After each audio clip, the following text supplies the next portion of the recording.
In this video, we're going to be covering if you should build an app and how to validate that idea, best sales tip, and where you should embed your video, either YouTube or on your own website.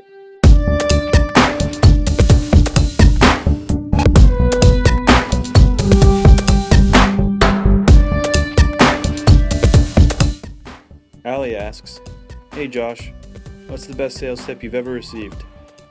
Okay, so the best sales tip I've ever received is actually around follow-up time. So a 5-minute follow-up time is the best time to reach people. You have the most likelihood of getting a hold of them. If they reach out to you, if an inbound lead comes, following up immediately, you can help them where they're at. So our sales team, that's worked really well for them. But since we've already featured that answer, let me talk about another one. Really helping, not pitching. So there's kind of that saying, if you ever watch, was it Glenn Ross or something like that? I forget what movie it is. But basically there's an epic scene, sayings like coffee is for closers, comes from that movie. There's an epic scene where he says, always be closing, ABC. And as much as I like that, that's definitely a cool saying. I think it really should be always be helping, ABH. Because the reality is the way people sell now, especially in complex sales, it is way better to be on the side of helping than it is to be selling and pushing something and pitching. So basically those two, follow up immediately, which actually does help people very, very well, and then help them into the right solution, even if it's not with you. They're always going to respect you, they're always going to trust you way more, and if they don't work with you right away, they may come back years later and work with you down the road. Hey Josh, my name is Roman Castro. I run a spearfishing podcast that comes out every Thursday. This year I decided to do a vlog every day about what it takes to put the show together so that I can build a better connection with my audience. When I post to any social media, I'll post directly to the YouTube video, but I noticed that you post to your website with the video embedded. What is a better option to link your social media post directly to your YouTube account, the YouTube website, or post it to a blog post that has a video embedded? What are the pros and cons? What do you recommend and why? Thanks for taking my question, Josh, and good luck with the show. So Roman, great question. My suggestion is go where people are. Don't make them go out of their way to find you. Of course, the ideal scenario would be that they go to your website. You can capture them as an email address or capture them as a lead, and then you have the ability to market to them the way you want to, the way you see fit. However, that is a hurdle that they're going to have to overcome. They're going to have to actually go to your website. So there's a main reason of why we're pushing my YouTube channel, so youtube.com/Josh Harcus. We're pushing that forward because it's easier for people to discover who we are, to discover who I am, to fall in love with the videos that I'm doing and some of the content, hopefully fall in love with it. I might be over speaking it a little bit, but kind of enjoy and learn from the content here. And then by pulling them in here, they want to learn more, so then they wind up going to our website and filling out a form. So to summarize what I was saying, the best thing to do would be to put your videos on YouTube and then use every other channel you possibly can to point to YouTube or to point to your website and basically try to figure out where are people going and how easily are they going. If you have a small audience and it's really easy, if they're really loyal and it's easy to migrate them to your website, awesome. If you have a large audience and they're really loyal and it's easier to migrate them, great. The reality is you're going to deal with a conversion rate. Anytime you want someone to do one thing and make them do another, you're going to deal with a conversion rate, which is going to lower the amount of people that are actually going to do that thing. So just keep in mind, you probably will lose subscribers if you've built them on one platform and you're trying to move them to another. Christian asks, "What would your advice be for someone who has a great idea for a mobile app and wants to make it happen?"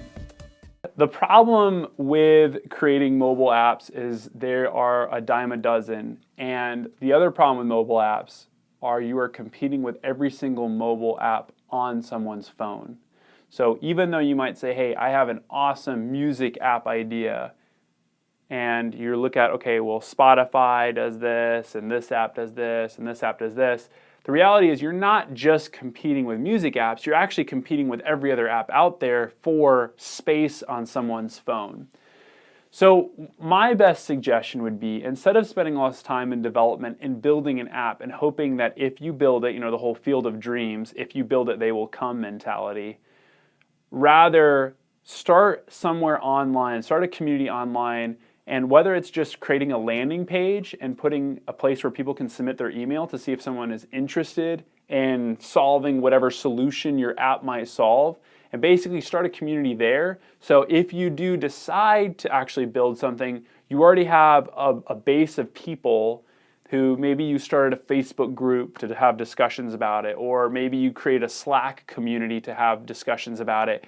You can basically vet ideas and sort out how good basically of an idea or how profitable that idea is and how much people will actually use it based on that community. And if you get a large enough community, obviously those will become your first users. And so that can kind of justify the cost and help you maybe even offset. And if you decided to use Kickstarter or something like that to raise funding, you would have a base community who would already say, thumbs up, we would support you in doing a Kickstarter, or we would support you in this journey. And of course, you'd help make them feel part of it in any way possible you can. But that can be a great way of basically validating your idea, testing it, iterating on it, and then taking it to market and potentially even raising funding without having to go borrow money and build an app with a solid community already backing it before the app even exists. That would be my best suggestion for launching an app. Rasmus asks, are we paying too much for a game, or is it the right amount? $60 for a video game. I do think, so the question was, are we paying too much for video games? Normal retail price is around $60. What was left out of the question was, or kind of, we can carry on, is not only is it $60, but you're also going to pay, if you're really loyal to the game, you're probably going to pay anywhere from $10 to $30 in micro downloadable content or DLC downloadable content. So not only do you pay the $60, but you're probably going to spend up to $90 if you're really into a game. It really just depends on your interests. You know, I do think that with inflation in general, things have increased in price. So I think about video games. When I was a kid, I could get a pretty good video game for $10. Now, those games, when they first launched, though, when they were retailed, they were around $30. Nowadays, games are so much more complex. There's so many more hours that you can spend in a game that you are investing in entertainment for that period of time. So if you think about it that way, when you think about other things you're subscribing to, or going to the movies as an example, you're willing to spend upwards of $15 for a movie ticket to go to the movies and see a 1.5 to 2.5 hour film in theaters for $15. But for a video game, I mean, how many hours do you think, John, a typical game someone might spend? Even at least 10. At least 10, yeah. So already you've kind of justified the costs, because for the same equivalency of time, I can't do the math at the top of my head while I'm doing this right now, but basically the cost would level out. So I would argue that's just the price of entertainment nowadays. We've seen that mainly in movies and in video games, but also you could make the same argument about music as well. Jordan asks, are you a wizard? Am I a wizard? I feel like there's like a movie quote there. You're a wizard, Harry.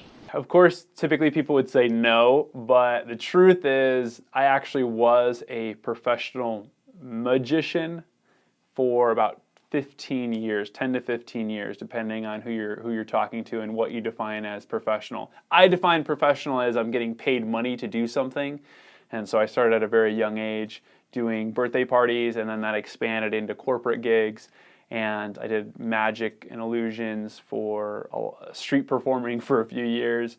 So I guess you could honestly say, yes, I am a wizard, depending on your definition of a wizard. Kyle asks, can you do a magic trick? This is going off of what I have. So if I take this battery, I don't know how much that was a pretty hard thing to hold and do. So anyway, for now, my nostrils are going to hurt for a while from that one. Thanks so much for your questions. If you enjoyed this video, please hit the like button down below. Also, please feel free to leave a comment and ask any other additional questions.